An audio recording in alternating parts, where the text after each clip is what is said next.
Hello everyone. Now today we'll start with Competition Act of 2002.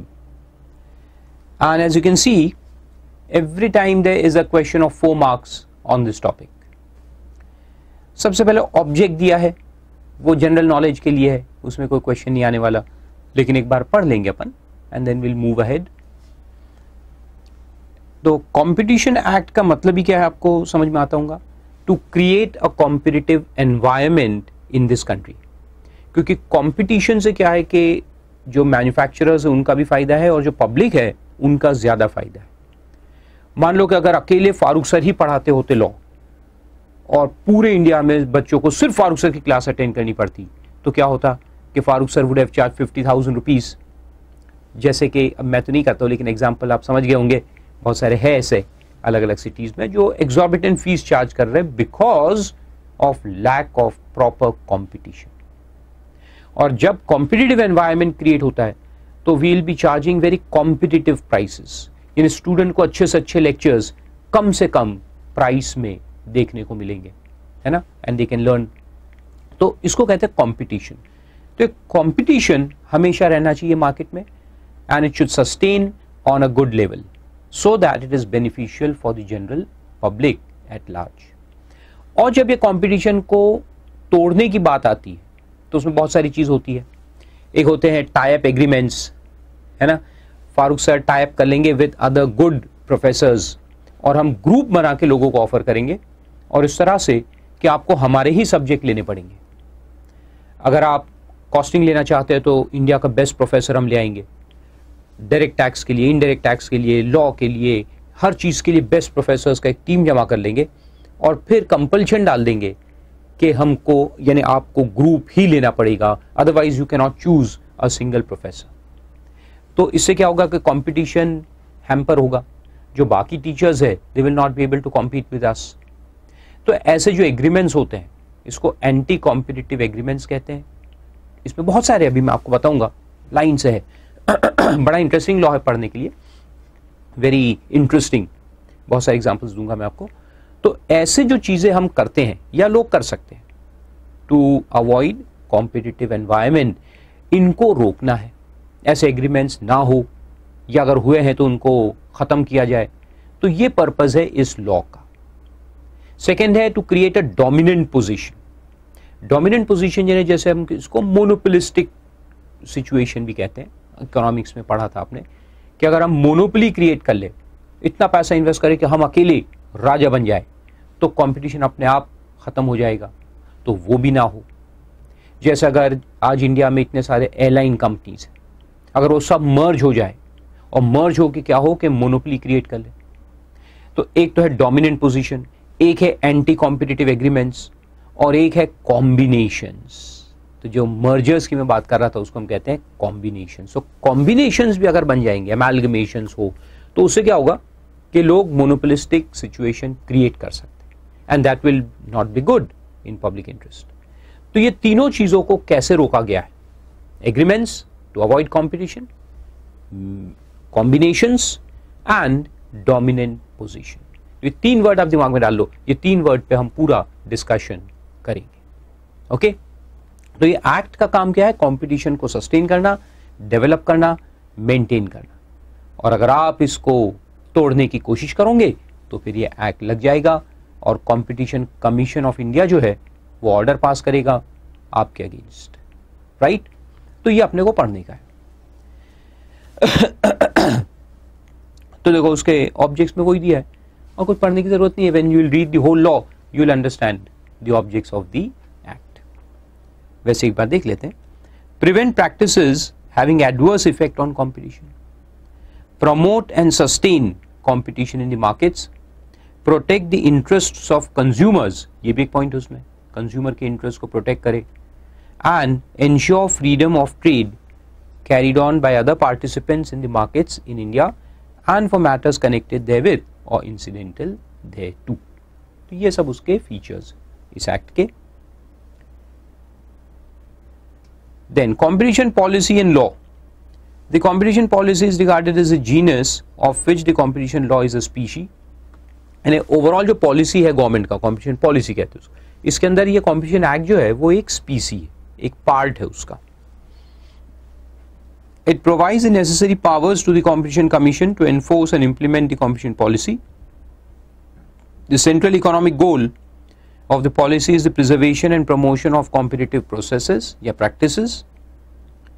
It is a symbolic process which encourages efficiency in the production and allocation of goods and services over a period of time through its effects on innovation and adjustments to technological change. ये सब बातें general knowledge की है, एक बार पढ़ के आप रख देंगे. In conditions of effective competition, competitors will be having equal opportunities to compete for their own economic interests, and therefore the quality of their outputs and resource development will be given top priority in order to sustain and succeed in the market by meeting consumers' demand at the lowest possible cost. दो बार पढ़ के रख देना. फिर main ingredients of competition law, क्या क्या आता है कॉम्पिटिशन लॉ के अंदर, वो दिया है. ये भी जनरल नॉलेज है, अभी तक एक्ट शुरू नहीं हुआ है, मैं बताऊंगा कहां शुरू होता है. The focus of the new law is towards the following areas.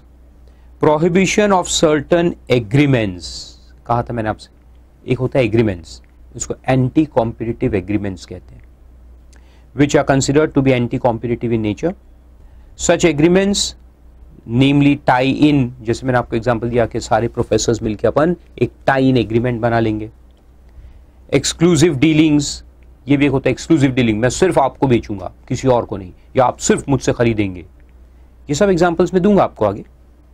Then refusal to deal and resale price maintenance. Resale price maintenance भी एक चीज होती है कि हम सब मिलकर डिसाइड कर लेंगे सारे प्रोफेसर्स इंडिया के कि हम कोई भी अच्छा प्रोफेसर जो है वो 20,000 रुपए से कम एक सब्जेक्ट का चार्ज नहीं करेगा. अब सबने एग्रीमेंट कर लिया, आप जाओ, आप मेरे पास आओ या आप दूसरे प्रोफेसर के पास जाओ, वो भी 20 लेगा, मैं भी 20 लूंगा, ये भी 20 लेगा, वो भी 20 लेगा.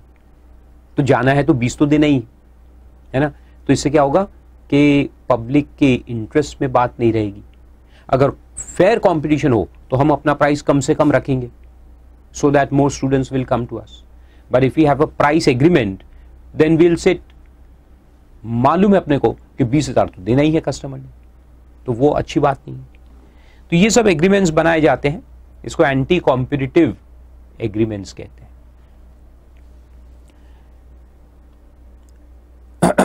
यहां लिखा है कि all these shall be presumed as anti competitive if they cause or are likely to cause an appreciable adverse effect on competition in India. फिर दूसरा पॉइंट देखेंगे अपन, अब्यूज ऑफ डोमिनेंट पोजीशन. जैसे कि बड़े बड़े जो मोनोपोलिस्टिक कंपनीज है जिनके पास पूरे बिजनेस का कंट्रोल है, तो वो अब्यूज करेंगे, वो नए जो एंट्रेंस है उनको एंटर नहीं होने देंगे, उनको किल करने की कोशिश करेंगे. तो उसको कहते हैं अब्यूज ऑफ डोमिनेंट पोजीशन. जैसे माइक्रोसॉफ्ट के अगेंस्ट यूएस में केस बना था कई साल पहले, abuse of dominant position का. By imposing unfair or discriminatory conditions or limiting and restricting production of goods or services or indulging in practices resulting in denial of market access, है ना, लोगों को मार्केट में एंटर ही नहीं होने देंगे. जैसे फॉर एग्जाम्पल के इफ आई एम इनटू, कोई भी एक एग्जाम्पल लेते, rasgulla, I am a producer of rasgullas. तो मैं पूरे इंडिया में नेटवर्क क्रिएट कर लूंगा अपने शॉप्स का, और फिर मैं इन सब पे कंडीशन डालूंगा कि आप है ना तो कोई भी दूसरे रसगुल्ले मैन्युफैक्चरर का प्रोडक्ट नहीं बेचेंगे, आप सिर्फ हमारा प्रोडक्ट बेचेंगे. और इस तरह से मार्केट को कंट्रोल करेंगे, कोई नया एंट्रेंट आ ही नहीं पाएगा, he will not be able to enter the market. तो ऐसे बहुत सारे हैं एग्जाम्पल्स मैं आपको दूंगा आगे. तो ये दूसरा पॉइंट अपन देखेंगे. और तीसरा देखेंगे combinations. Combinations in amalgamations and mergers which will have an adverse effect on competition. जैसे कि एक सिंपल एग्जांपल अभी कि आज बड़े बड़े एयरलाइंस कौन से हैं, इंडिगो है, स्पाइस जेट है, गो एयर है और जेट एयरवेज है, apart from our air India. तो अगर एयर इंडिया को चलो छोड़ो, बाकी सब जितने प्राइवेट प्लेयर्स अगर सब कॉम्बिनेशन एग्रीमेंट कर ले, सब मर्ज हो जाए और एक सिंगल कंपनी बना ले, तो इससे क्या होगा, it will have a huge adverse effect on the competition. तो उसको भी रोका गया है. ऐसे अगर कोई मर्जर्स होने वाले हैं तो गवर्नमेंट उसको, यानी कॉम्पिटिशन कमीशन जो है वो उसको रोक सकता है. They have the power to stop the amalgamations. तो ये अपन तीनों बातों को डिस्कस करेंगे, ये आपका मेन स्कोप है। सो लेट्स स्टार्ट, डेफिनेशन से स्टार्ट करते हैं। सबसे पहला डेफिनेशन है एक्विजिशन, और कहता है कि एक्विजिशन मीन्स डायरेक्टली और इनडायरेक्टली एक्वायरिंग और agreeing to acquire shares, voting rights और एसेट्स ऑफ एन एंटरप्राइज, और कंट्रोल ओवर मैनेजमेंट और control over assets of an enterprise. तो ये क्या है कि बाइंग आउट एग्रीमेंट्स होते हैं, बाद में अपन देखेंगे उसको। तो मैं आपके बिजनेस को खरीद लूंगा, यानी I will acquire control over your management और कंट्रोल ओवर योर एसेट्स, या फिर आपके शेयर्स में खरीद लूंगा या वोटिंग राइट्स आपकी कंपनी में ले लूंगा, तो उसको एक्विजिशन कहते हैं। तो एक्विजिशन शेयर्स का भी हो सकता है, वोटिंग राइट्स, या फिर एसेट्स का, या फिर कंट्रोल का, कंट्रोल ओवर योर मैनेजमेंट और योर एसेट्स। फिर दूसरा एग्रीमेंट का डेफिनेशन है, एग्रीमेंट इंक्लूड्स एनी अरेंजमेंट और अंडरस्टैंडिंग और एक्शन इन कॉन्सर्ट। तीन वर्ड्स है देखो। एग्रीमेंट क्या होता है? एक फॉर्मल एग्रीमेंट तो हो ही सकता है, we enter into an agreement writing में, तो वो तो एग्रीमेंट है ही। लेकिन यहां क्या बोला है? इंक्लूसिव डेफिनेशन दी है, और उसमें बोला है कि एग्रीमेंट इंक्लूड्स एन अरेंजमेंट। तो अरेंजमेंट का वर्ड क्या है? Arrangement is something which is less than a formal agreement. Arrangement एक अंडरस्टैंडिंग है जिसके अंदर हम दोनों एक जैसी बात पर सहमत हो गए हैं और हम उसमें काम करेंगे। फॉर एग्जाम्पल कि अभी मैंने आपको कहा था कि हम सब टीचर्स मिलकर एक एग्रीमेंट बना लेंगे, तो अगर हम राइटिंग में पूरा एग्रीमेंट बना के सब लोग साइन करेंगे तो वो तो फॉर्मल एग्रीमेंट हो गया। लेकिन हमने ऐसा कुछ नहीं किया, हमने सिर्फ टेलीफोनिकली सबसे बात कर ली और हमने सेट कर लिया कि हम इतना प्राइस सबका कर देंगे, every one of us will charge this much price, इतना प्राइस हम चार्ज करेंगे। तो ये होता है एक अरेंजमेंट, उसको अरेंजमेंट कहते हैं, वो भी कवर्ड है डेफिनेशन के अंदर। फिर understanding, just a simple understanding, या फिर action in concert. Action in concert ऐसा चीज है, देखो बड़ा इंटरेस्टिंग है। ये क्या है कि जैसे हम कहते हैं ना कि उनके दिल की बात हम जान गए, तो हमने भी वही किया जो उन्होंने किया, है ना। तो ऐसी बात है, खैर ये कॉम्पिटिशन लॉ है। तो यहां पर क्या है? एक्शन इन कॉन्सर्ट का मतलब कॉन्सर्ट यानी कि एक साथ एक एक्शन लेना। जैसे कुछ साल पहले सीमेंट कंपनीज का केस आया था, तो all cement companies increase their prices simultaneously.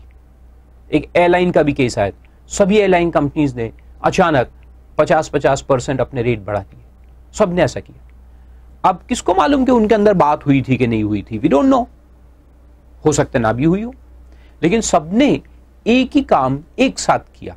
All competitors did the same thing together, तो उसको कहते हैं एक्शन इन कॉन्सर्ट। तो उसको भी रोका जा सकता है। तो तीनों वर्ड पे अंडरलाइन कर लो, अरेंजमेंट, अंडरस्टैंडिंग या कॉन्सर्ट इन एक्शन। अगर इस पे डेफिनेशन पे क्वेश्चन आ गया तो तीन वर्ड लिखना बहुत जरूरी होगा, ये important words. Now, whether or not such arrangement, understanding or action is formal or in writing, देखो लिखा ही है, फॉर्मल हो, राइटिंग में हो या ना हो, ऐसे ही ओरली भी अगर अरेंजमेंट है तो वो भी चलेगा।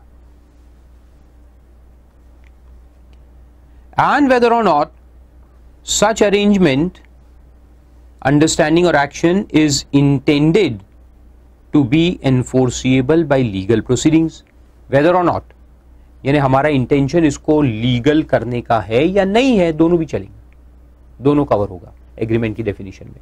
If it is legally enforceable तो भी कवर होगा, even if it is not legally enforceable तो भी वो डेफिनेशन में कवर होगा। It will be called as agreement. फिर एक डेफिनेशन है कार्टेल का, ये भी आगे आएगा। ये सब वर्ड्स आप समझ लो अभी, ये सब आगे आने वाले हैं जब हम डिस्कशन शुरू करेंगे। तीनों सेक्शंस हम देखने वाले हैं, agreements, combinations and dominant position. तो कार्टेल का मतलब क्या होता है? एक बहुत फेमस कार्टेल है, आपने सुना होगा, OPEC, oil producing nations cartel है। जितने भी ऑयल प्रोड्यूसिंग नेशंस है वर्ल्ड के, जैसे mainly Saudi Arabia and all the Gulf countries and a few African countries and a few तुम्हारे साउथ अमेरिकन कंट्रीज, तो ये सबका एक कार्टेल है। तो तो ये क्या करते हैं कि प्रोडक्शन को लिमिट लगाते हैं कि हर कंट्री कितना ऑयल प्रोड्यूस करेगा उस पर लिमिट लगाते हैं। तो इससे क्या होता है, कंपटीशन अफेक्ट होता है, क्योंकि अगर आपने प्रोडक्शन पे लिमिट लगा दिया तो प्रोडक्शन को कंट्रोल करोगे तो प्राइस अपने आप कंट्रोल होगा। So will maintain the price of the oil, crude oil in the market. तो उसको कार्टेल कहते हैं।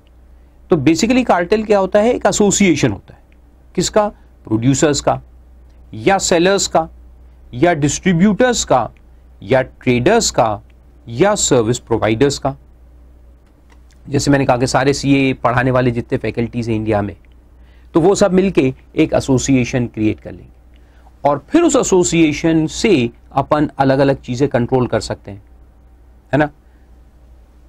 Who by agreement amongst themselves limit, control or attempt to control the production।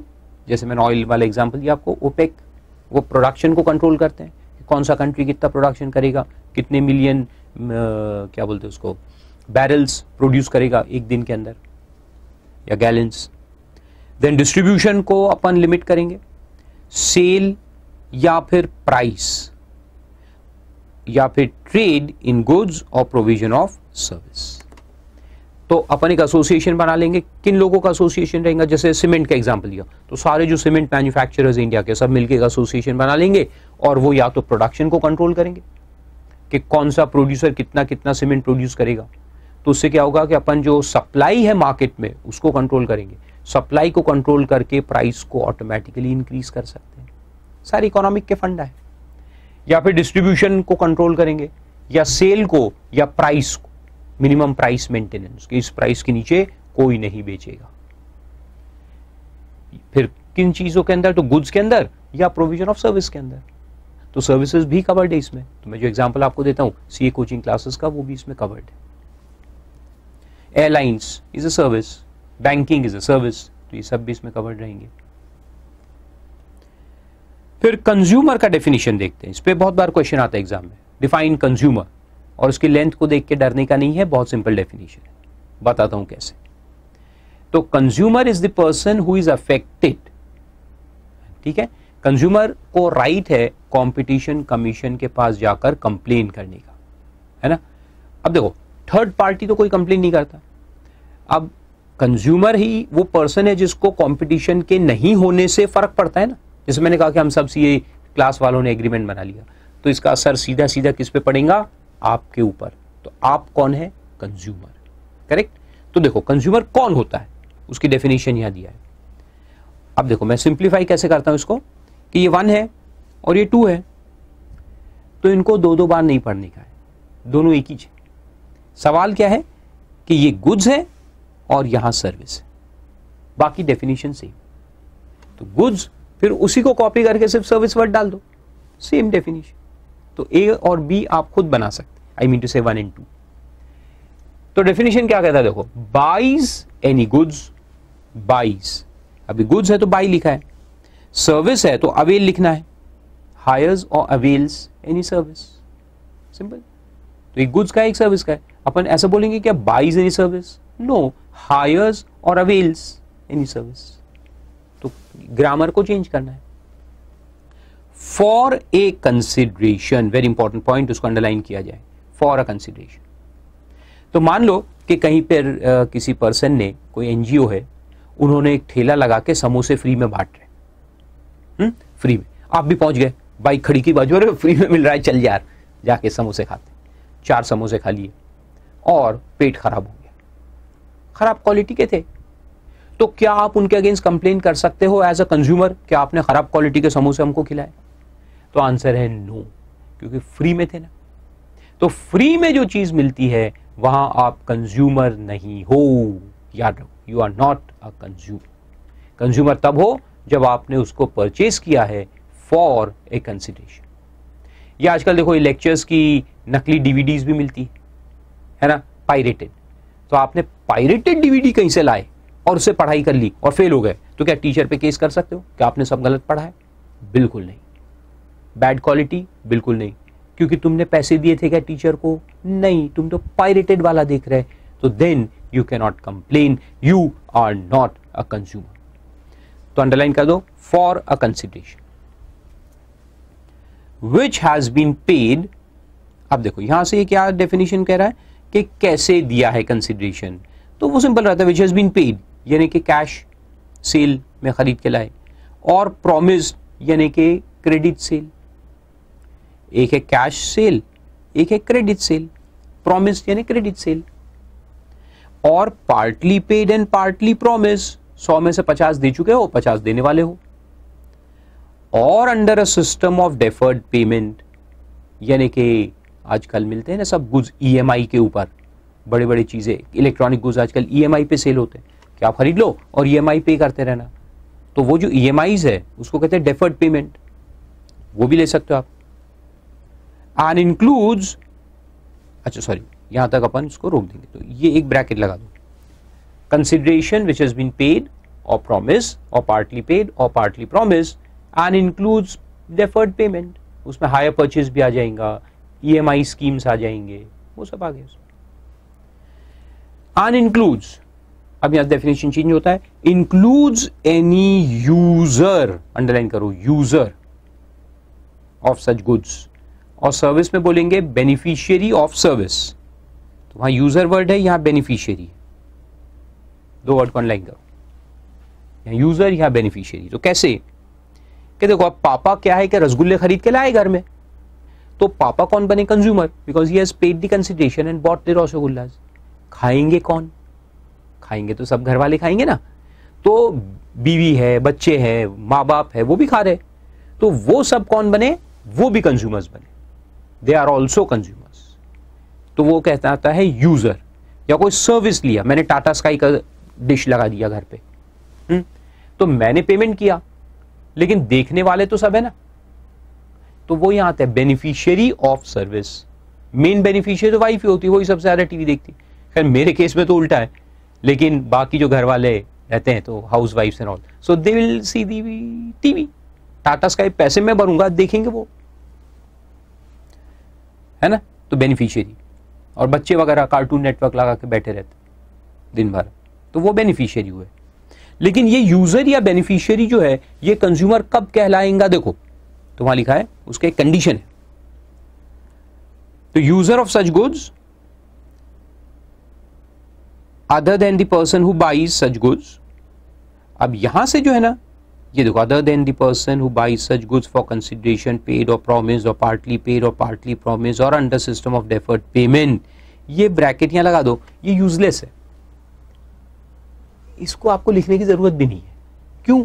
क्योंकि ये पॉइंट तो यहां लिखा ही है ना, person who buys the goods for consideration, ये पूरा यहां रिपीट है। देखो, person who buys the goods के अलावा जो यूजर है वो अपने को लेना है, तो obviously user of such goods लिखने से काम बन जाता है ना। User other than the buyer, ऐसे लिख सकते अपन शॉर्ट में, तो इतना बड़े सेंटेंस की कोई जरूरत नहीं है, ये बेकार है, समझ गए? तो इसको लिखने की जरूरत नहीं। आप क्या लिख देंगे? Includes any user of such goods other than the buyer. लेकिन यहां से फिर कंटिन्यू होता है, when such use is made with the approval of such person, underline करो, अप्रूवल ऑफ सच पर्सन यानी कि buyer, approval of the buyer, approval से उसने यूज करना चाहिए या सर्विस का बेनिफिट लेना चाहिए। ठीक है, तो कैसे कि मैं घर पे लाया रसगुल्ले का डब्बा, रात को चोर घुसे, और चोर घुसे तो बाकी तो चोरी की उन्होंने, भूख भी लगी थी रात को, बेचारे डिनर भी नहीं किए थे, डिनर करते सो जाते ना, तो बेचारे चोर लोग डिनर नहीं करते, तो रात में फिर घुसते 2-3 बजे, फिर उनको भूख लगी रहती है, फ्रिज खोले, फ्रिज में रसगुल्ले का टिन रखा था, उसमें से रसगुल्ले खा लिए, और रसगुल्ले खा गए और फिर बीमार हो गए। तो can they go and complain to competition commission of India? अच्छा, डब्बा भी लेके गए, डब्बे पे नाम लिखा है हल्दीराम्स या जो भी है बनाने वाला, तो क्या वो उसका अगेंस्ट कंप्लेन कर सकते हैं कि हमने तुम्हारा रसगुल्ले खाया, हमारी तबीयत खराब हो गई?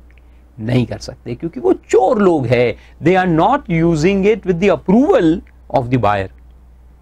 तो ये वर्ड इंपॉर्टेंट। तो यूजर जो है वो कंज्यूमर कहलाएगा, लेकिन कब? अगर वो बायर के अप्रूवल से उसे यूज करता है। सिमिलरली सर्विस में with the approval of the first mention person, देखो लिखा है approval of the first mention. तो फर्स्ट मेंशन पर्सन यानी कि who avails the service for consideration. Tata sky का बिल किसने पे किया? पापा ने। और बच्चे देख रहे हैं टीवी, तो अप्रूवल से देख रहे हैं ना, बच्चों को अप्रूवल है कि yes you can watch TV, घर पे हो टीवी देख सकते हो, बीवी को राइट है टीवी देखने का। लेकिन पड़ोस से कुछ लोग आके बैठ गए फ्री में और वो भी टीवी देख रहे हैं, उनकी आंखें खराब हो गई। आई मीन से टाटा स्काई में कुछ ऐसा दिखाया है कि उनकी खराब हो गई, आंखें तो नहीं होती, बाकी दिमाग खराब हो सकता है, तो दिमाग खराब हो गया उनका। ऐसे कोई सीरियल है, बहुत सारे सीरियल आते हैं, उसको देखकर दिमाग खराब होता है, मैं तो देखता ही नहीं कभी। I don't know how the women see all these serials, खास करके वो एकता कपूर वाले, तो मैं तो कभी नहीं देख सकता। सास बहू एंड ऑल दोस नॉनसेंस, एक दिन देख लो ना तो सिर दर्द होने लगता है 15 मिनट के अंदर डेफिनेटली, और वो रोते ही रहते हैं और मालूम नहीं क्या क्या करते, उस पर चिल्लाती है एक भाई, तो दूसरे पे चिल्लाती है, तो मालूम नहीं क्या क्या चलता है। एनीवेज लेडीज को बहुत मजा आता है वो सब देखने में, और इतने इंटरेस्टिंग ऐसे देखते हैं कि अपन घर पे आओ ना शाम को, तो हमें तब तो देखता भी नहीं कोई, आजकल को पूछता भी नहीं चाय वाय पीना है, क्या करना है, खाना वाना खाया है, नहीं कुछ नहीं, टीवी पे। अच्छा उनको बोलो कैसे हो आप, ऐसे जवाब में। खैर, और बच्चे तो उससे खराब, वो कार्टून नेटवर्क लगा के बैठ जाते, उनको बोलो अच्छा कैसे हो, स्कूल कैसा था,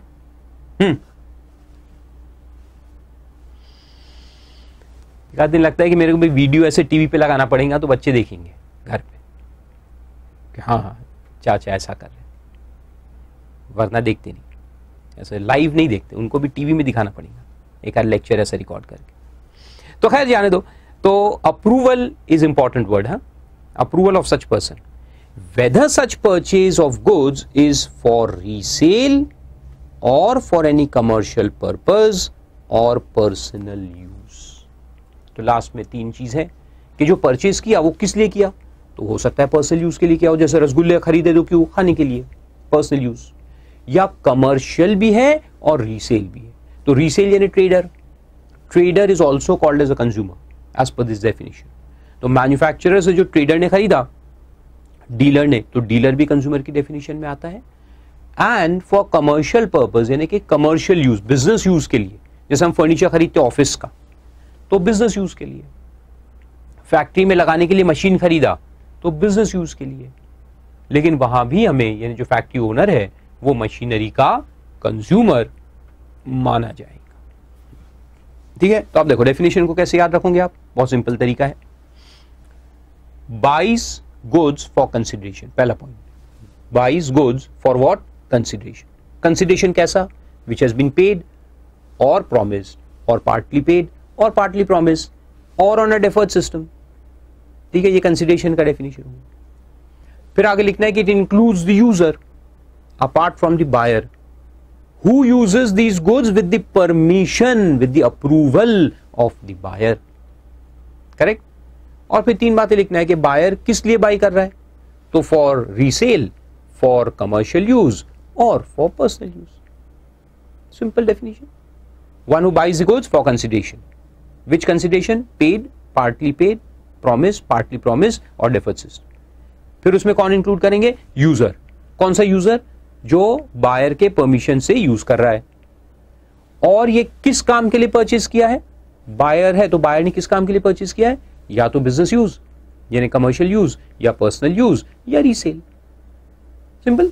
वैसा ही सर्विस के लिए है, one who avails the service for consideration which has been paid or promised or partly paid और partly promised or on a deferred system. It includes the beneficiary, तो यहां यूजर है, यहां beneficiary word. It includes the beneficiary of the service who with the approval of the person who has availed। तो beneficiary कौन होना चाहिए, with the approval of the person who has availed the service। और फिर वही है कि service लिया तो क्यों लिया, तो फॉर एनी कमर्शियल पर्पस और फॉर पर्सनल यूज। इसमें रीसेल वर्ड नहीं आता, क्यों नहीं आता, क्योंकि सर्विस का कोई रीसेल होता है क्या, नहीं। आपने मेरे से सर्विस ली तो क्या आप इसको रीसेल करोगे, नहीं, या तो आप बिजनेस में यूज करोगे या पर्सनल यूज करोगे। डॉक्टर के पास गए तो पर्सनल सर्विस, टीचर के पास आए तो पर्सनल सर्विस, और बैंक के पास गए तो commercial service. You are using the service in your bank, in your business. Current account open किया आपने, क्रेडिट कार्ड्स लिए, या फारूक सर कंपनी में जाके लेक्चर ले रहे for corporates, so that is a business service, commercial. हो गया याद डेफिनेशन? Very good. फिर चलते हैं एंटरप्राइज। एंटरप्राइज अभी उल्टा कि enterprise means the person who is giving the service or who is selling the goods. तो इनके अगेंस्ट में केस बनेगा if they are avoiding competition. तो इसमें क्या लिखा देखो, एंटरप्राइज मीन्स अ पर्सन और a department of the government. Government department भी है इसके अंदर, पर्सन यानी कि प्राइवेट लोग, और डिपार्टमेंट ऑफ द गवर्नमेंट भी है। हु और विच इज और हैज बीन, इज यानी अभी, हैज बीन यानी in the past, engaged in any activity relating to production, storage, supply, distribution, acquisition or control of articles or goods, or the provision of services of any kind, or in investment, इसमें investment वगैरह भी है, investment, or in the business of acquiring, investment में सब mutual funds ये सब आ गए, या फिर business of acquiring, holding, underwriting और डीलिंग विद शेयर्स, यानी इन्वेस्टमेंट कंपनीज भी आ गई इसमें सारी, जिनका काम क्या है, ब्रोकर्स आ गए, इन्वेस्टमेंट कंपनीज आ गए, buying and selling of shares, debentures or any other security of any other body corporate, either directly or through one or more of its units, directly कर सकते हैं या one or more of the units, यानी subsidiary companies, divisions or subsidiaries. तो बहुत सारी बातें हैं, इसको 3 बार पढ़ने का है। Whether such unit or division or subsidiary is located at the same place where the enterprise is located or at a different place, यानी हमारी हेड ऑफिस बॉम्बे में है और हमारे ब्रांचेस भी बॉम्बे में तो भी ठीक है, और हमारे ब्रांचेस दूसरी जगह है तो भी ठीक है, तो भी हम डेफिनेशन में आएंगे। और at a different place, but does not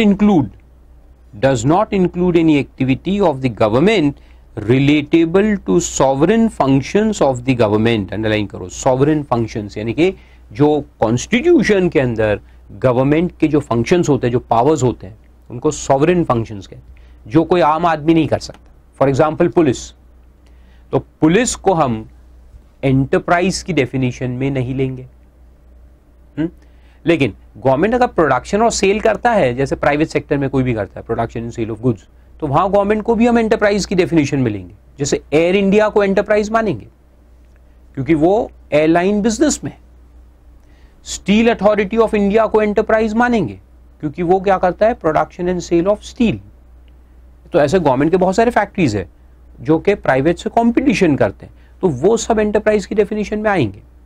लेकिन जो गवर्नमेंट के सॉवरेन फंक्शंस है, जिसमें आता है आर्मी, नेवी, ये सब, यानी defence as a whole, then your police, फिर पासपोर्ट ऑफिस होती है जहां से गवर्नमेंट अपने को पासपोर्ट इशू करता है, मिनिस्ट्री ऑफ एक्सटर्नल अफेयर्स के बहुत सारे काम होते हैं, वीजाज इशू करना, ये वो, तो ये सॉवरेन फंक्शंस। फिर जस्टिस सिस्टम, जजेस बैठ के जस्टिस देते हैं, courts, supreme court, high courts, tribunals, तो ये सब सॉवरेन फंक्शंस में। इनको हम कंपटीशन एक्ट से बाहर रखेंगे, इनको एंटरप्राइज नहीं मानेंगे। तो वहां लिखा relatable to sovereign functions of the government including all activities carried on by the departments of the central government dealing with atomic energy. Atomic energy को कंपटीशन एक्ट से बाहर रखा है, हाँ। तो एटॉमिक एनर्जी यानी कि setting up the power plants also and the bomb also, atomic bombs. नहीं तो कल चल के तुम कंपटीशन डिमांड करोगे कि गवर्नमेंट ही क्यों मैन्युफैक्चर कर रहा है न्यूक्लियर बॉम्ब, हम भी करेंगे। तो ऐसा थोड़ी हो सकता है। देन करेंसी, बेस्ट पार्ट तो करेंसी है। तुम कहोगे हम भी करेंसी प्रिंट करेंगे, why only the government prints currency, काई को, हमको भी चाहिए, कंपटीशन चाहिए भैया मार्केट के अंदर, हम भी प्रिंट करेंगे करेंसी। ऐसा थोड़ी हो सकता। डिफेंस एंड स्पेस, तो ये 4 चीजों में खास उसको बाहर रखा है कि इनमें कोई कंपटीशन नहीं होगा, ये गवर्नमेंट के कंट्रोल में है और रहेंगे। डिफेंस भी, ये तुम कहोगे मैं बनाता हूं टैंक। फिर एक्सप्लेनेशन दिया है कि एक्टिविटी इंक्लूड्स प्रोफेशन और ऑक्यूपेशन, जैसे सीए एक्टिविटी है तो CA is also come in the competition act, CS वगैरह सब, जितने भी डॉक्टर्स सब आएंगे, all professionals. Then article includes new article and service includes new service. An unit or division in relation to an enterprise includes a plant or a factory established for production, storage, etc., and a branch or office for service. तो वो तो ठीक है, वो सब अपन जानते हैं. फिर गुड्स का डेफिनेशन है, वो ऐसे ही है, सिंपल है. Goods means goods as defined under sale of goods act and includes products manufactured, processed or mined, debenture, stocks and shares after allotment. तो डिबेंचर स्टॉक्स जो है उसको भी अपन लेंगे बट आफ्टर अलॉटमेंट. ठीक है, before allotment they are not goods. एक बार अलॉटमेंट हो गया तो फिर वो गुड्स बन जाते हैं. And in relation to goods supplied, distributed or controlled in India, goods imported into India. Imported goods को भी अपन गुड्स मानेंगे अगर वो इंडिया में आकर के सप्लाई, डिस्ट्रीब्यूशन या उसका कंट्रोल होने वाला है. अदरवाइज यूएस में कोई गुड्स बना और वहीं बिक रहा है तो उसको गुड्स मानेंगे क्या अपन? नहीं. तो इसका मतलब क्या है, देखो इंपॉर्टेंट पॉइंट है कि आप गए यूएस, देखो इसका मैं मतलब समझा देता हूं. आप गए यूएस और वहां से आपने एप्पल आईपैड खरीद के ले आए, वहां के किसी डीलर से खरीद के ले आए फॉर पर्सनल यूज. तो आप इंडिया में लाए, यूज कर रहे हैं. Now you have bought it and you are using it for personal purpose. तो ये गुड्स की डेफिनेशन में आएगा क्या? नहीं. Can you complain tomorrow if the quality is bad? No. China गए, चाइना से बहुत सारी चीज खरीद के ले आया खुद के लिए, तो वो भी गुड्स नहीं है. लेकिन एप्पल का कोई इंपोर्टर है, डीलर है, जो एप्पल के प्रोडक्ट्स इंपोर्ट करके फिर इंडिया में बेचता है, यानी बिजनेस में वो अगर आ रहा है for supply, for distribution, then it will be called as goods. तो अगर एप्पल का कोई डिस्ट्रीब्यूटर है जो इंडिया का लाइसेंस है जिसके पास, वो गुड्स लाता है और फिर इंडिया में डिस्ट्रीब्यूट करता है, बेचता है, तो then he will be considered as enterprise and the Apple products will be considered as goods in India. और फिर उसको कॉम्पिटिशन एक्ट लग जाएगा. ठीक है. तो फॉरेन गए आप और सामान खरीद के लाए तो दैट इज नॉट गुड्स, उसमें आप कोई कंप्लेन नहीं कर सकते. चॉकलेट्स खरीद के लाए, चॉकलेट्स में कीड़े निकले, यू कैन नॉट कंप्लेन. कहीं नहीं जा सकते, उसको गड्ढे में फेंक दो, कुछ नहीं कर सकते, कचरे के डब्बे में डाल दो. और अगर आप चॉकलेट्स इंपोर्ट करते हो बेचने के लिए इंडिया में, तो फिर उनको गुड्स माना जाएगा. चलो फिर आगे चलते हैं, पर्सन की डेफिनेशन देखते हैं. तो पर्सन में कौन है? इंडिविजुअल है, एचयूएफ है, कंपनी है, पार्टनरशिप फर्म्स है, associations and body of individuals भी है, whether incorporated or not, in India or outside India. Then corporation establish under central, state or provincial acts भी है, स्टैट्यूटरी ऑपरेशंस कहते हैं इनको हम. Or a government company.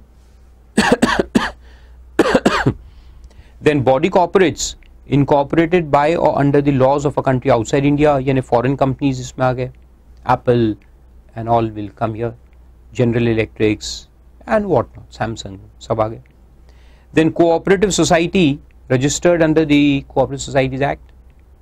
Then local authority and every artificial juridical person. तो ये सब definition में आएंगे. इसमें से बहुत सारे तो इनकम टैक्स एक्ट वाले ही है, ऑलमोस्ट ऑल. सिर्फ यहाँ अलग अलग कौन है, कोऑपरेटिव को अलग से डिफाइन किया है, कॉर्पोरेशंस को अलग से लिखा है, फॉरेन कंपनीज को अलग से लिखा है.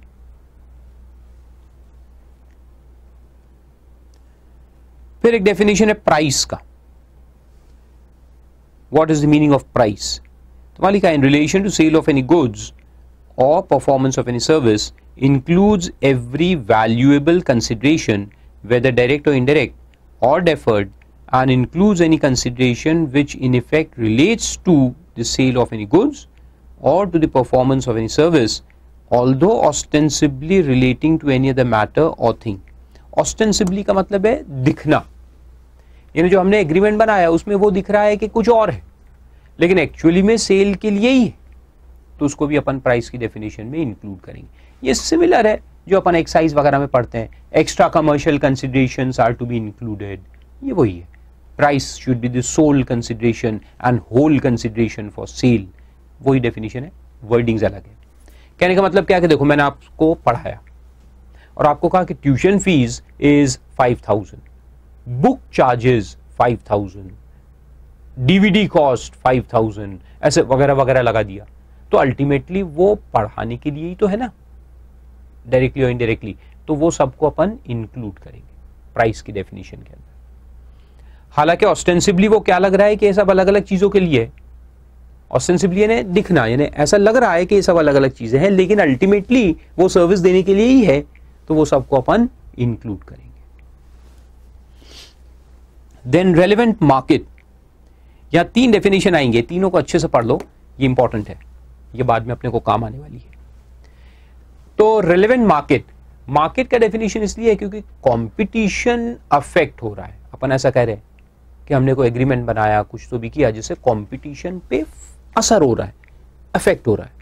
तो सवाल ये आता है ना कि कौन सा कंपटीशन, कौन से मार्केट का कंपटीशन। ऐसा थोड़ी कि हर एक मार्केट में फर्क पड़ेगा। जैसे हम लोगों ने दिल्ली के सारे प्रोफेसर्स ने मिलकर अगर एक एग्रीमेंट बनाया, that will affect Delhi market, not Chennai market और मुंबई मार्केट और कोलकाता मार्केट, है ना। और हो सकता है कि पूरे इंडिया के प्रोफेसर्स ने मिलकर एग्रीमेंट बनाया, तो फिर पूरे इंडिया का मार्केट अफेक्ट हो रहा है। तो इसलिए उसको डिफाइन किया है रेलेवेंट मार्केट, यानी जो मार्केट पे असर होता है उसको हम कहेंगे रेलेवेंट मार्केट। और फिर उसको 2 हिस्सों में डिवाइड करेंगे, या तो जियोग्राफिकल मार्केट या प्रोडक्ट मार्केट। तो देखो नीचे 2 डेफिनेशन, इसमें पहले दोनों लिखा है, फिर दोनों को अलग अलग डिफाइन किया है। पहले एक बार सब समझा देता हूं। तो मार्केट का मतलब रेलेवेंट मार्केट यानी कौन से मार्केट पे फर्क पड़ा। फिर वहां 2 है, प्रोडक्ट मार्केट और जियोग्राफिकल मार्केट। तो जियोग्राफिकल मार्केट जैसे मैंने एग्जांपल लिया कि दिल्ली के सारे प्रोफेसर्स ने मिलकर एग्रीमेंट बनाया, तो एक पूरे जियोग्राफिकल मार्केट को असर हो रहा है। और एक होता है प्रोडक्ट मार्केट, जैसे कि सीमेंट प्रोड्यूसर्स ने एक एग्रीमेंट बनाया, तो वो सीमेंट प्रोडक्ट के लिए एग्रीमेंट, प्रोडक्ट को असर पड़ रहा है उससे, कोई पर्टिकुलर जियोग्राफिकल एरिया नहीं, कहीं से भी आओ कहीं भी खरीदो, इट इज अफेक्टिंग, तो it is affecting a product market of sale of cement. तो फिर उसको प्रोडक्ट मार्केट कहते हैं। तो जो असर होता है एग्रीमेंट का, जो असर है, जो इफेक्ट है, वो या तो जियोग्राफिकल एरिया में होगा या फिर प्रोडक्ट से रिलेटेड होगा। तो उसको डिफाइन किया देखो। तो क्या कहता है, पहले ऊपर से शुरू करते हैं। रेलेवेंट मार्केट क्या है? Means a market which may be determined by the commission, commission decide करेगा कौन से मार्केट को फर्क हो रहा है, with reference to relevant product market or relevant geographic market or with reference to both the markets. कुछ एग्रीमेंट्स ऐसे होंगे कि जो प्रोडक्ट एंड जियोग्राफिक मार्केट दोनों को असर कर रहे हैं, कुछ एग्रीमेंट्स ऐसे होंगे जो सिर्फ प्रोडक्ट मार्केट को असर करेंगे, कुछ ऐसे होंगे जो सिर्फ जियोग्राफिकल मार्केट को असर करेंगे, है ना। फिर वो दोनों को डिफाइन किया है। तो पहले जियोग्राफिकल मार्केट किसको कहते हैं देखो। Relevant geographic market means a market comprising the area in which the conditions of competition for supply of goods or provision of service or demand for goods or service are distinctly homogeneous. Homogeneous यानी एक जैसे, and can be distinguished from the conditions prevailing in the neighboring areas. Neighboring areas और ये area में अलग अलग हो जाता है, डिफरेंस है, बहुत डिफरेंस है। ये सब एग्जाम्पल मैं आपको दिल्ली का ही देता हूं। दिल्ली में कैनॉट प्लेस है, वहां सब हाई एंड शॉप्स, ठीक है, रिटेल मार्केट है लेकिन हाई एंड है, ऑल ब्रांडेड शोरूम्स है। और उसी के अंदर एक कोंटे में है पालिका बाजार। अब पालिका बाजार में आप अंदर जाओगे तो पूरा मार्केट ही बदल जाता है। वहां सब, अब कौन से गुड्स है मैं तो नहीं जानता, आई नेवर परचेज देयर, दो मैं 2-4 बार घूम चुका हूँ। मेरे को बहुत डर लगता है उधर, क्योंकि वहां एक तो अनब्रांडेड है, कहां से माल आया, कैसा है कैसा नहीं है कोई नहीं जान, and once you purchase it's gone, you can not even return it back, कोई उसका गारंटी नहीं है, कुछ नहीं, अपने भरोसे पे लेना है तो लो, नहीं तो मत, लेकिन सस्ता मिलता है। तो वहां का पूरा मार्केट ही अलग है, और उसके बाहर आप निकलो तो कैनॉट प्लेस है, उसका मार्केट ही अलग है। तो ये दोनों को अपन डिफरेंट जियोग्राफिक मार्केट्स कहेंगे।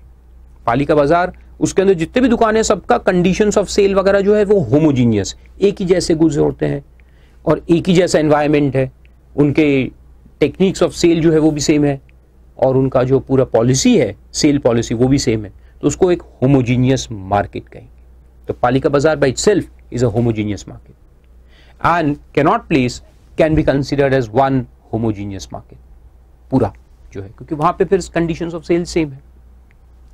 तो उसको कहते हैं रेलेवेंट जियोग्राफिक मार्केट। तो हो सकता है कि पालिका बाजार के जो सेलर्स है उनने एक एग्रीमेंट बनाया, तो उससे कौन सा मार्केट अफेक्ट हो रहा है? पालिका बाजार का मार्केट अफेक्ट हो रहा है, Connaught Place, not the whole of Delhi. पूरा दिल्ली अफेक्ट नहीं हो रहा, वो वहां पे वो जो मार्केट है उस पे फर्क हो रहा है। तो ऐसा अपन देखेंगे, तो उसको ज्योग्राफिक मार्केट कहते हैं। एंड प्रोडक्ट मार्केट का मतलब क्या है? Product market means a market comprising of all those products or services which are regarded as interchangeable or substitutable by the consumer। जैसे मैंने कहा कि सीमेंट मैन्युफैक्चरर्स का एग्रीमेंट बना, तो इसका सीमेंट लो, अंबुजा सीमेंट या मानिकगढ़ सीमेंट या ये सीमेंट या वो सीमेंट, तो एक ही है ना, दे आर रिप्लेसेबल, तो उसको प्रोडक्ट मार्केट कहते हैं। और मैंने कहा जैसे पालिका बाजार के सेलर्स ने एक एग्रीमेंट बनाया, अब उसमें एक बेच रहा है तुम्हारा होम अप्लायंसेस, एक बेच रहा है कपड़े, एक बेच रहा है मालूम नहीं क्या, अलग अलग चीजें मिलती है वहां, सब चीजें मिलती है। कोई बेल्ट बेच रहा है, तो कोई घड़ियां बेच रहा है, तो छोटी छोटी बहुत सारी चीजें हैं ना। तो कोई घड़ियों के डीलर ने थोड़ी एग्रीमेंट बनाए, एक कपड़ा वाला भी है, घड़ी वाला भी है, ये भी है, वो भी है, सब है। लेकिन पालिका बाजार में जितने लोग हैं उन्होंने एग्रीमेंट बनाए। So what is being affected? Geographic market. और अगर पेट्रोल डीलर्स का एक agreement, all petrol pump owners का एसोसिएशन है, उन्होंने एक एग्रीमेंट बनाया, तो वो क्या हो जाएगा? Product market. What is being affected? Product market. सारे सीए कोचिंग क्लासेस ने मिलकर एग्रीमेंट बनाया, क्या हो जाएगा? Product market. अब उसमें एक लक्ष्मी नगर में पढ़ा रहा है, एक नोएडा में है, एक गुड़गांव में है, एक यहां है, एक वहां है, अलग अलग टीचर्स होंगे, लेकिन उन्होंने मिलकर एक एग्रीमेंट बनाया, तो उसको क्या कहेंगे? It is affecting product market. CA coaching market is being affected. या जितने आईएएस के टीचर्स हैं उन्होंने एग्रीमेंट बनाया, तो प्रोडक्ट मार्केट में आएगा। Cement manufacturers product market, oil dealers product market, तो ये सब प्रोडक्ट मार्केट में आएंगे। All airlines making an agreement, product market. तो आए समझे? तो इस तरह से अपन कंपटीशन को देखते हैं कि क्या असर हो रहा है, किस पे असर हो रहा है, ज्योग्राफिकल मार्केट पे असर हो रहा है या प्रोडक्ट मार्केट पे असर हो रहा है। फिर एक डेफिनेशन है सर्विस का, ये तो सिंपल है। Service means service of any description which is made available to potential users. Potential users बोला है, एंड इंक्लूड्स पोटेंशियल यूजर्स यानी जो अभी यूजर नहीं भी है लेकिन हो सकता है कोई यूजर बने, तो वो सर्विस कहलाएगा। And includes the provision of service in connection with business of any industrial or commercial matters such as banking। अब यहां से क्या है कि inclusive definition है, तो means and include remains inclusive। Communication, education, financing, insurance, chit fund, real estate, transport, storage, material treatment, processing, supply of electrical or other energy। अपने जो electrical departments है वो भी इसमें आते हैं सर्विस की definition में। बोर्डिंग, लॉजिंग, होटल्स आ गए सब, एंटरटेनमेंट, अम्यूजमेंट, ये भी आ गए सब। एंटरटेनमेंट यानी अपना पीवीआर, सिनेमैक्स, वो भी आ गए। अम्यूजमेंट पार्क्स, वो भी आ गए। कंस्ट्रक्शन, बिल्डर्स आ गए। Repairs, conveying of news, news वाले भी आ गए, newspapers and all, and advertising. और वैसे भी यहाँ इंक्लूसिव बोला है, तो ये सारे जो है यहाँ से लेके यहाँ तक, ये इलस्ट्रेशंस है, ये एग्जॉस्टिव डेफिनेशन नहीं। इसके अलावा भी कुछ सर्विसेज होंगे जो इसमें कवर किए जाएंगे। जैसे हेल्थ तो लिखा ही नहीं, देखो हेल्थ लिखा है क्या कहीं? नहीं, लेकिन जिम वाले भी इसमें आएंगे सर्विस की डेफिनेशन, हालांकि नहीं लिखा है, but they will also come. Medical institutions नहीं लिखा है, वो भी आएंगे, hospitals and all, they will all be called as services. फिर आगे चलते हैं। शेयर्स की डेफिनेशन है, पढ़ने की बिल्कुल जरूरत नहीं है, all of you know what do you mean by shares. Statutory authority एक डेफिनेशन है, वो भी कोई काम का नहीं है, ठीक है। So now we are ready with the definitions.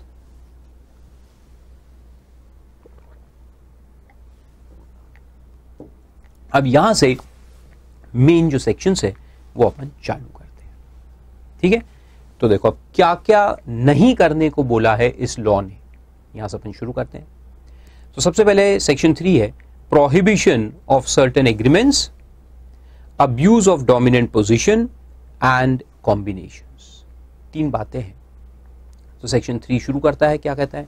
No enterprise or association of enterprises, यानी अकेले या फिर एसोसिएशन, और a person or association of persons shall enter into any agreement in respect of production, supply, distribution, storage, acquisition or control of goods or services, दोनों के लिए, which causes or is likely to cause an appreciable adverse effect on competition within India। तो सबसे पहले बहुत clear terms में बोल दिया है कि आप ऐसा कुछ मत करो, कोई ऐसा एग्रीमेंट मत बनाओ, या तो लोग मिलके, इंडिविजुअल्स मिलके, या फिर एसोसिएशंस के थ्रू कोई एग्रीमेंट ऐसा मत बनाओ कि जिससे कंपटीशन पे एडवर्स इफेक्ट हो। एप्रिशिएबल एडवर्स इफेक्ट यानी कि थोड़ा बहुत होगा तो चलता है। अब फारूक सर और एक कॉस्टिंग के सर ने अगर एक एग्रीमेंट बना लिया कि हम दोनों साथ में बेचेंगे, तो वो तो ठीक है ना, it is not going to have a very adverse effect on competition. हमने ऐसा कोई पॉलिसी नहीं रखा कि जिससे बाकी लोग खड़े ना हो, बाकी टीचर्स सरवाइव ना कर सके, ऐसा कुछ नहीं है। तो फिर कुछ प्रॉब्लम नहीं है, आप एग्रीमेंट्स बना सकते हो, कॉम्बिनेशंस बना सकते हो, कोई प्रॉब्लम नहीं है, अनलेस कि उसका एप्रिशिएबल यानी काफी हद तक अगर एडवर्स इफेक्ट होने वाला है। अब इसका कोई डेफिनेशन नहीं है कि कितना, 30%, 20%, 60%, ऐसा कुछ नहीं लिखा। वो कंपटीशन कमीशन के हाथ में, वो डिसाइड करेगा कि वेदर इट इज एप्रिशिएबल और नॉट, यानी कितने हद तक है, वो सीसीआई के हाथ में डिसाइड करना। तो अगर उनको लगा कि yes this is appreciable adverse effect, तो फिर वो उसको रोकेंगे, वरना अलाउ करेंगे। सेकेंड पॉइंट में लिखता है कि any agreement entered into in contravention of subsection 1 shall be void. तो पहले तो बोला है कि ऐसा एग्रीमेंट बनाओ ही मत, और अगर बना है तो वो वॉइड माना जाएगा।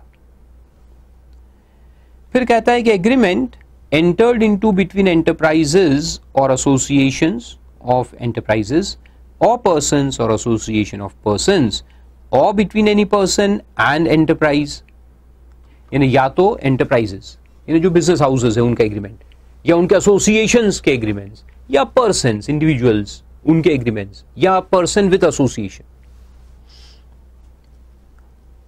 और practice carried on.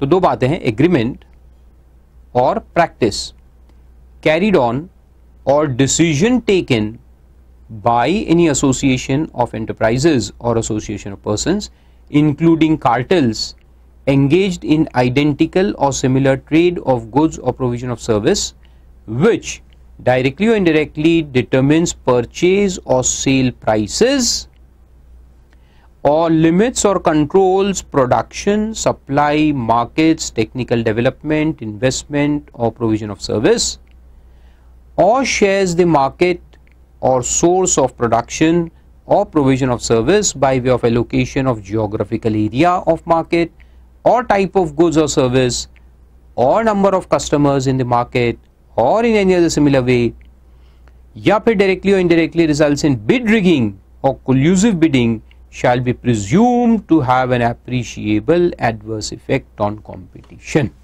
My goodness, डुरंटो की तरह मैं चला। क्या समझ में आया? कुछ समझा? सबसेक्शन 1 क्या कहता है कि ऐसा कोई एग्रीमेंट मत बनाओ जिससे एडवर्स इफेक्ट हो कंपटीशन के ऊपर। सबसेक्शन 2 ने कहा कि अगर ऐसा एग्रीमेंट बना ही लिया है तो उसको वॉइड मानेंगे। तो सवाल आपका यही पैदा हुआ था ना कि what is appreciable adverse effect. तो मैंने कहा था वो सीसीआई डिसाइड करेगा इन अ गिवन सिचुएशन, तो वो तो करेगा ही। साथ में गवर्नमेंट ने सबसेक्शन 3 में ये सारे लिख दिए हैं कि अगर ऐसे एग्रीमेंट्स आप बनाओगे तो वो अज्यूम किए जाएंगे कि they have an adverse effect on competition.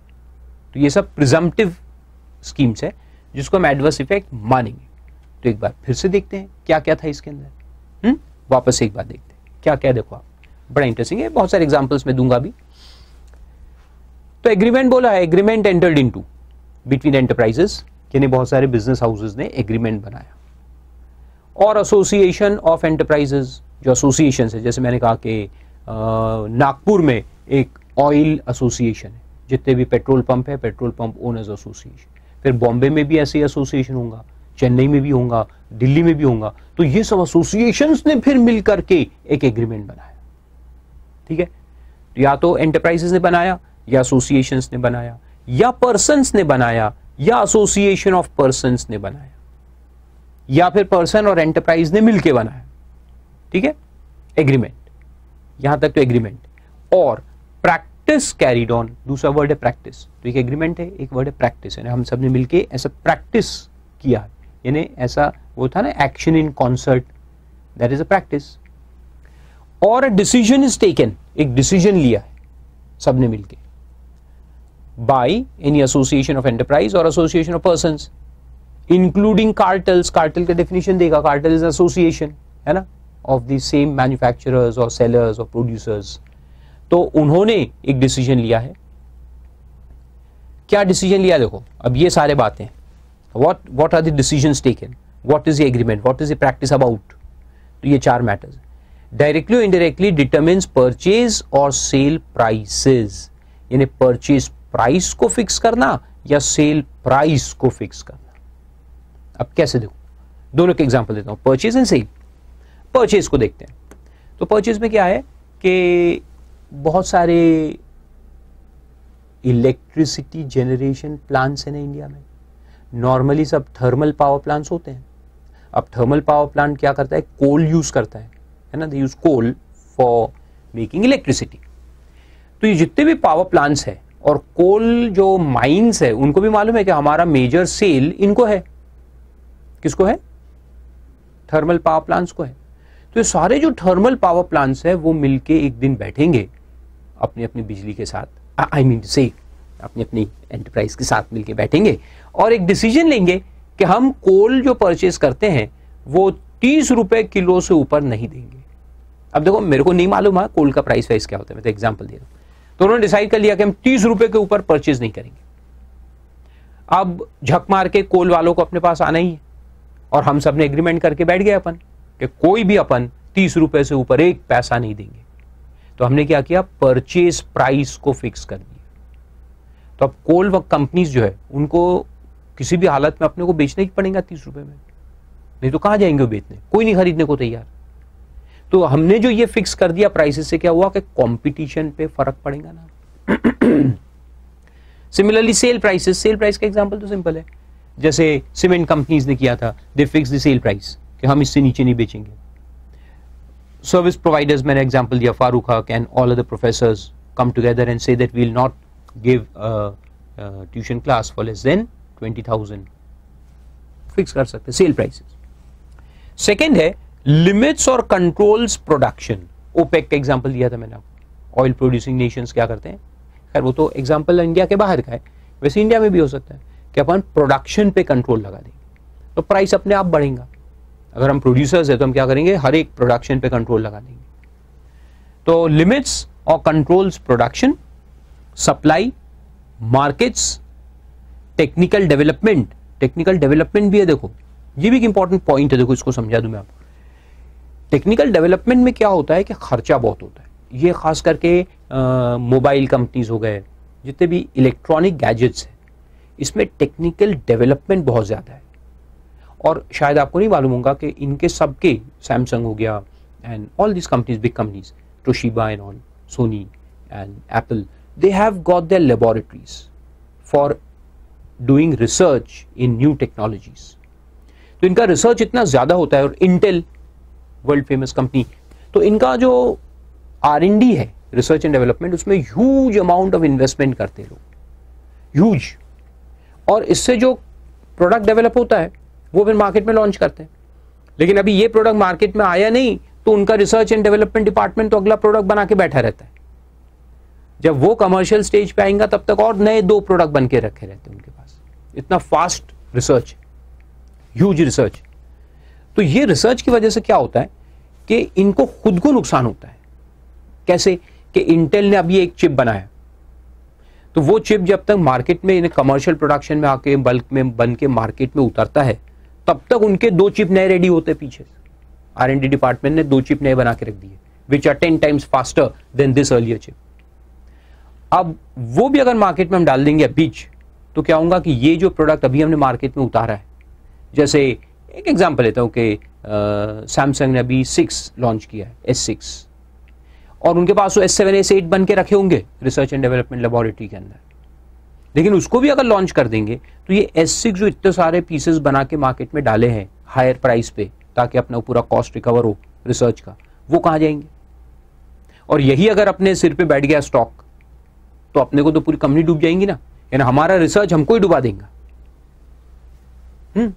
That is how it will happen. तो ये लोग क्या करते हैं, उसको रोक के रखते हैं। उनके पास अंदर में बहुत सारे डेवलपमेंट है, बट उसको रोक के रखते हैं कि ये जो अभी हमने उतारा है माल, ये जब तक बिक ना जाए कंसिडरेबली 80-90%, तब तक हम नया पीस लॉन्च नहीं करेंगे। लेकिन एप्पल वालों ने तो डेवलप कर लिया है, तो एप्पल नया पीस लॉन्च कर देगा। अब वो अगर नया पीस इससे अच्छी टेक्नोलॉजी वाला लॉन्च कर देगा तो क्या होगा कि सैमसंग को झक मार के उनका जो नेक्स्ट प्रोडक्ट है वो लाना पड़ेगा market, so as to compete with Apple, है ना। और अगर ऐसा होगा तो ये जो स्टॉक पुराना पड़ा है उसके प्राइसेस फिर फॉल होते हैं, तो अपने लोगों को सस्ते मिल जाते हैं ना फोन्स पुराने वाले। तो अगर S7 आ गया तो S6 के प्राइस कम हो जाते। तो ये क्या करेंगे, एप्पल और सैमसंग मिलकर एक एग्रीमेंट बनाएंगे कि देखो तुम भी अभी रोक के रखो तुम्हारा टेक्नोलॉजी, हम भी रोक के रखते हैं, and we'll put the new pieces together next November, तब तक के लिए हम पुराने पीसेस को बेचेंगे। तो ये एग्रीमेंट उन्होंने बना लिया, तो उससे क्या होगा, कंपटीशन पे फर्क पड़ जाएंगे। तो वो भी इसके अंदर आता है, टेक्निकल डेवलपमेंट को रोका जाता है, ताकि एकदम अपन टेक्निकल डेवलपमेंट करेंगे तो क्या होगा कि पुराने पीसेस लैप्स हो जाएंगे ना, नोबडी विल परचेज देम। तो उसको एग्रीमेंट होता है रोकने का। तो ये कंपटीशन के खिलाफ है, ये कंज्यूमर इंटरेस्ट में नहीं है। देन इन्वेस्टमेंट पे रोक लगा देंगे, या फिर प्रोविजन ऑफ सर्विसेज। सिमिलरली फिर तीसरे नंबर में है शेयर्स द मार्केट, है ना, मार्केट्स को डिवाइड कर लेंगे। तो दो टीचर है, धुरंधर है डीटी के अपने अपने, तो एक फारूक हक और एक दूसरे सर, तो हम लोगों ने डिवाइड कर लिया मार्केट कि तुम इस एरिया में पढ़ाओगे, मैं इस एरिया में पढ़ाऊंगा, तुम वहां के स्टूडेंट्स नहीं लोगे, तुम यहाँ के स्टूडेंट्स नहीं लोगे। तो अपन अपने अपने एरिया के किंग बन के बैठ जाएंगे, अपने इलाके का मैं शेर, तुम्हारे इलाके का तुम शेर बन के बैठो, and will not compete with each other in different areas. या फिर सोर्स ऑफ प्रोडक्शन, सोर्स को शेयर कर लेंगे, सोर्स ऑफ प्रोडक्शन, जैसे रॉ मटेरियल कहां से आ रहा है उसको शेयर कर लेंगे। और provision of service by way of allocation of geographical area, देखो जियोग्राफिकल एरिया को डिफाइन कर देंगे, सर्विसेज के अंदर भी हो सकता है, गुड्स के अंदर भी हो सकता है। ऑफ मार्केट और टाइप ऑफ गुड्स और सर्विस, टाइप ऑफ गुड्स और सर्विस। दो कार मैन्युफैक्चरर्स थे, दोनों सेडान्स भी बना रहे थे और एसयूवीज भी बना रहे थे, कंपटीशन था, तो उन्होंने एग्रीमेंट कर लिया कि तुम सिर्फ सेडान्स बनाओ, मैं सिर्फ एसयूवी बनाऊंगा। तो एसयूवी मार्केट में तुम मेरे से कॉम्पीट मत करो, सेडान में मैं तुमसे कॉम्पीट नहीं करूंगा। एग्रीमेंट बन गया। टाइप ऑफ गुड्स और number of customers in the market और एनी अदर सिमिलर वे, ऐसे कोई भी तरीके से आप डिवाइड कर सकते हो। Division of market, division of source, division of service on geographical market basis और प्रोडक्ट बेसिस। या डी पॉइंट है लास्ट में, डायरेक्टली और indirectly results in bid rigging.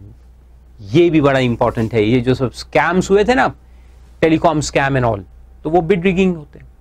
तो बिड रिगिंग क्या होता है कि जितने भी डीलर्स है, जैसे गवर्नमेंट ने लाइसेंस निकाला कि हम टेलीकॉम लाइसेंस इशू करेंगे, 4G, अभी 5G आ जाएगा, तो जितने भी इसमें ऑपरेटर्स है, जैसे रिलायंस हो गया टेलीकम्युनिकेशन, आजकल जियो करके आ गया बड़े भाई का, और फिर तुम्हारा है Airtel and idea and this and that, तो सब मिलके एक एग्रीमेंट बना सकते हैं ना बिड रिगिंग का, कि ये सर्कल का जब बिड आएगा तो हम नहीं करेंगे, तुम कर देना हायर प्राइस, तो will not compete with you, तो उसको बिड रिगिंग कहते हैं। यानी बिड को अपन रिग कर लेंगे अपने आप में एग्रीमेंट बना करके कि ये एरिया का आएगा तो आइडिया वाला सबसे हाईएस्ट स्कोर देगा, ये एरिया में एयरटेल देगा, ये एरिया में रिलायंस देगा, ये एरिया में ये देगा, तो कंपटीशन को अपन कम कर देंगे।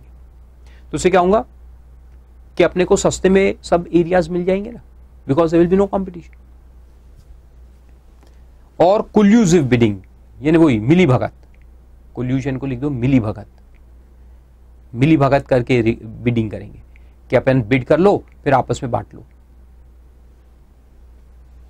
जैसे वो स्वान टेलीकॉम और वो सब कंपनीज बनाए थे रिलायंस वगैरह ने, ऐसा पता चला है साबित तो कुछ नहीं होता बाद में अपने इंडिया में, लेकिन वो सब करके नकली कंपनीज बनाकर बिडिंग करते हैं ताकि दिखे कि हम बिडिंग कर रहे हैं, लेकिन सब अंदर में एक ही होते हैं, जुड़े हुए होते हैं। तो ये सब अगर आप करोगे, देखो इतने सारे एग्जाम्पल मैंने दे दिए, बहुत सारे लिख सकते हैं आप अभी एग्जाम में, तो इन सब को अपन क्या मानेंगे, deemed to have an appreciable adverse effect on competition. Provided that nothing contained in this subsection shall apply to any agreement entered into by way of a joint venture, if such agreement increases efficiency in production, supply, distribution, storage, acquisition or control of goods or provision of services. तो यहां बोला है कि अगर उल्टा case है, अगर मैं कहूं कि देखो हम सारे टीचर्स एक साथ इसलिए आए हैं ताकि हम अच्छे प्रोडक्ट दे सके स्टूडेंट्स को, तो फिर उसको हम एडवर्स इफेक्ट नहीं मानेंगे। तो ऐसा बोले उसमें, देखो जॉइंट वेंचर अगर करते हो आप, विच इंक्रीजेस एफिशिएंसी, अगर आप ये साबित करते हो कि हमारा जो पर्पस है साथ में आने का वो एफिशिएंसी को इंक्रीज करना है ताकि हम सब मिलके एक जगह पे आ जाएंगे। नहीं तो अभी स्टूडेंट क्या करता है कि भागते हुए यहां जाता है, क्लास अटेंड करता है, फिर आधे घंटे के बाद क्लास है वो 4 किलोमीटर दूर, तो वहां से भागते हुए जाता है दूसरे क्लास में जाता है, फिर वहां से भागते हुए तीसरी क्लास में जाता है, अल्टीमेटली थक जाता है, घर जाके सो जाता है, सेल्फ स्टडी होती नहीं, सीए में फेल होता है। तो हम टीचर्स ने डिसाइड किया कि हम सब है ना, तो क्या करते हैं कि एक जगह पे आ जाते हैं, एक जॉइंट वेंचर बनाते हैं, एक कॉम्प्लेक्स में हम सब पढ़ाएंगे ताकि बच्चे को इधर से उधर भागना ना पड़े, and that will increase the efficiency of the students and our service also. तो अगर हम ये साबित करते हैं तो फिर उसको एडवर्स इफेक्ट नहीं माना जाएगा बल्कि गुड इफेक्ट माना जाएगा। फिर एक्सप्लेनेशन में बिड रिगिंग भी दिया है, definition means any agreement between the enterprises और persons engaged in identical or similar production or trading or provision service which has the effect of eliminating or reducing competition for bids or adversely affecting or manipulating the process for bidding।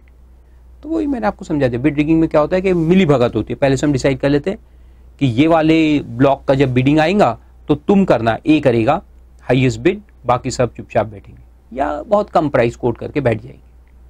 फिर जब block B का bidding आएगा तो B उसमें सबसे ज्यादा bid डालेगा, ए C D चुपचाप बैठेंगे।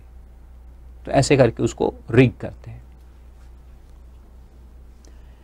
फिर आगे चलो, फोर्थ पॉइंट कहता है कि एनी एग्रीमेंट अमंग्स एंटरप्राइजेस और पर्सन्स एट डिफरेंट स्टेजेस और levels of production chain in different markets in respect of production, supply, distribution, storage, sale or trade in goods or provision service, including tie-in agreement, exclusive supply agreement, exclusive distribution agreement, refusal to deal, resale price maintenance, shall be an agreement in contravention of subsection 1. If such agreement causes or is likely to cause an appreciable adverse effect on competition in India. अब ये क्या था, कुछ आया समझ में? नहीं आया, तो फिर से देखते देखो। Now what this means is, अभी तक जो हमने देखा वो क्या था कि सारे प्रोड्यूसर्स ने एग्रीमेंट बनाए, सारे सर्विस प्रोवाइडर्स ने एग्रीमेंट बनाए, सारे सीए ट्यूशन क्लासेस ने एग्रीमेंट बनाए, ऐसा मैं कह रहा था ना। अब यहां क्या है, डिफरेंट लेवल पे एग्रीमेंट, यानी मैन्युफैक्चरर, डीलर, होलसेलर, रिटेलर, ये एग्रीमेंट यानी सेम लेवल पे। ऑल मैन्युफैक्चरर्स अब एग्रीमेंट नहीं बना रहे, सारे प्रोड्यूसर्स नहीं बना रहे, सारे बायर्स नहीं बना रहे, सेम लेवल पे नहीं बना रहे, बल्कि वर्टिकल लेवल पे एग्रीमेंट बन रहा है। तो वो एग्जांपल देखो क्या क्या है, एक एक करके मैं आपको बताता हूं। वैसे उसके डेफिनेशन भी दिए है लास्ट में। टाई इन अरेंजमेंट, तो टाई इन यानी कि जैसे फ्रेंचाइजीज होते हैं ना आजकल, आपने अगर फ्रेंचाइजी लिया है लीवाइस का, जीन्स का, तो आप कौन से प्रोडक्ट आपके दुकान से बेचेंगे? सिर्फ लीवाइस बेचेंगे, है ना। Can you sell Pepe jeans from your shop? No. Tie in agreement, क्या आप मेरा प्रोडक्ट बेचोगे और सिर्फ मेरा प्रोडक्ट बेचोगे और मैं सिर्फ आपके थ्रू बेचूंगा, फिर किसी और के थ्रू नहीं बेचूंगा। So I will appoint different franchisees in different areas and I will tell that I will sell only through you and you will buy only through me. तो इस तरह से एग्रीमेंट होते हैं। एक्सक्लूसिव सप्लाई, वही देखो, मैं सिर्फ आपको दूंगा और किसी को नहीं दूंगा, तो ये दोनों साथ नहीं होते। या टाइन का और एक मतलब होता है कि हम एक प्रोडक्ट को टाई कर देंगे, जैसे इसमें केस आया था तुम्हारे माइक्रोसॉफ्ट का, बहुत ज़माने पहले एक यूएस में केस बना था कि उनका विंडोज सॉफ्टवेयर है ऑपरेटिंग सिस्टम, तो जब इंटरनेट काफी जोरों से चालू हुआ तो उन्होंने एक्सप्लोरर बनाया था, इंटरनेट एक्सप्लोरर जो अभी भी आता है, दैट इज ए ब्राउजर। तो उन्होंने क्या किया कि अगर आप हमसे माइक्रोसॉफ्ट खरीदते हो तो हम एक्सप्लोरर फ्री में देंगे, टाइन कर दिया, प्रोडक्ट को टाई कर देते। और इससे क्या होगा कि जो बाकी उस जमाने में थे एक्सप्लोरर जो बेचने वाले ने, ब्राउजर जिनका अलग से सॉफ्टवेयर था, ओनली ब्राउजर, जैसे गूगल क्रोम है अभी, वैसे एक पहले था, तो ऐसे जो ब्राउजर बेचने वाले लोग थे उनका बिजनेस ही नहीं चलता था। क्यों? क्योंकि ये जो है माइक्रोसॉफ्ट वो कंपल्सरीली एक्सप्लोरर दे रहा है उसके साथ, बोलते एक्सप्लोरर आपको लेना ही पड़ेगा और नहीं लोगे तो नहीं चलेगा। फारूक साहब ने कहा कि अगर तुमको डीटी खरीदना है आईडीटी लेना ही पड़ेगा, या आईडीटी खरीदना है डीटी लेना ही पड़ेगा, या डीटी आईडीटी दोनों ले रहे, लॉ लेना ही पड़ेगा, नहीं तो मैं नहीं दूंगा डीटी आपको पढ़ने, if you don't take law. तो मैंने क्या किया, टाइन, प्रोडक्ट्स को टाई कर दिए। तो इससे क्या होता है कि अगर आपको मेरे से नहीं पढ़ना था law, you wanted only to study DT from Farooq sir and law from some other faculty, तो वो आप नहीं कर पाओगे ना, तो उसको टाइन कहते हैं। फिर exclusive supply, exclusive distribution,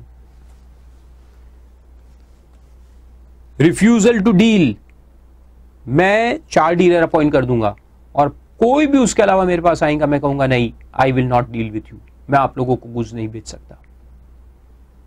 and resale price maintenance, यानी कि हम रीसेल प्राइस को फिक्स करेंगे और कहेंगे इससे कम में आप नहीं बेच सकते मार्केट में कंज्यूमर को, तो उसको रीसेल प्राइस मेंटेनेंस कहते हैं। अच्छा देखो, आप लोग कहेंगे सर एमआरपी तो फिक्स होता है, तो एमआरपी जो फिक्स करती है कंपनीज, क्या वो रीसेल प्राइस मेंटेनेंस में आ जाएगा? नहीं। देखो एमआरपी क्या होता है? Maximum retail price. Is it minimum retail price? No, it is maximum. जो अपने डीलर्स है या जो रिटेलर्स है उनको पूरा राइट रहता है कि वो कम में बेचे। मैंने एमआरपी डाला है प्रोडक्ट के ऊपर 80 रुपए और मैंने रिटेलर को दिया उसके मार्जिन काट करके 50 में दिया, उसको 30 रुपए उसका मार्जिन है, वो बिल्कुल 60 में बेच सकता है, 70 में भी बेच सकता है, लॉस में भी बेच सकता है, मैंने उसको नहीं रोका है, बिल्कुल नहीं रोका है लॉस में बेचने से, ही कैन सेल। तो एमआरपी में क्या होता है कि मैक्सिमम फिक्स करते, इससे ऊपर नहीं बेच सकता, इससे नीचे तो बेच सकता है। तो ये कंज्यूमर के इंटरेस्ट में। यहां क्या बोला है कि अपन मिनिमम फिक्स नहीं कर सकते कि तुम इतने में ही बेचो, उसके ऊपर ही बेचो, उसके नीचे नहीं बेच सकते, ये फिक्स नहीं किया जा सकता, वो एंटी कॉम्पिटिटिव हो जाता है।